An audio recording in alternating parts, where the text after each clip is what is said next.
a goodbye. We love you. We will be back in some form. Hi, I'm Mike Dorning. I'm one of the reporters in the Bloomberg Washington bureau that's covering Donald Trump's impeachment trial. What's the point of this impeachment? That's an issue that some Republicans have raised. For instance, Marco Rubio just says it's foolish to impeach a now former president and that it would be more healing to just move past this. There's an argument that having a final judgment creates a stronger lesson. In this case, an actual conviction of President Trump on impeachment charges creates a firm boundary. No president in the future will be able to use mob violence to try to influence the outcome of an election. That would set a firm boundary in American politics, probably for decades. Conversely, a failure to convict, even on a technicality, may blur that boundary on presidential conduct.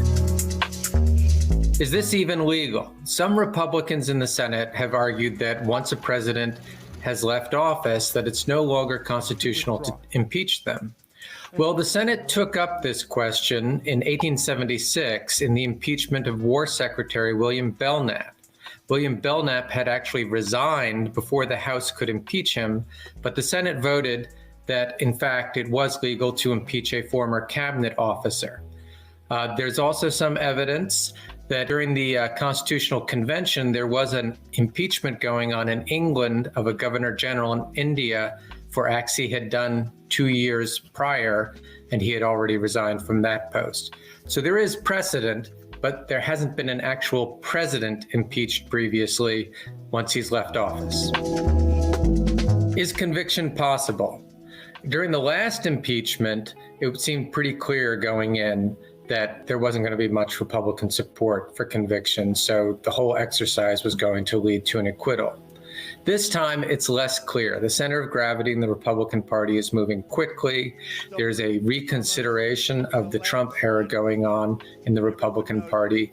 Even the Republican Senate leader hasn't really tipped his hand how he's going to vote.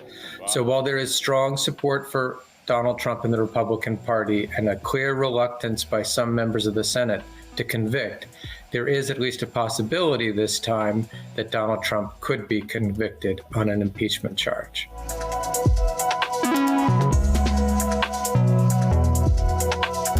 I've been speaking to the Republican leader about the timing and duration of the trial. Senate Republicans strongly believe we need a full and fair process where the former president can mount a defense. Both sides have already agreed to delay the start of the real trial until the week of February 8th in order to give the president time to prepare his defense. In the past two recent impeachment trials of presidents, each side has started off with up to 24 hours of opening arguments and then 16 hours of questions from senators before they take up questions about potential testimony for witnesses and other matters. In this case, we don't know yet whether either side will be putting on witnesses or ask for anything in additional to opening arguments. In this case, the events played out in front of the country on live TV, at least the main events. So there's less question about what happened. There may be questions about Trump's culpability that arise.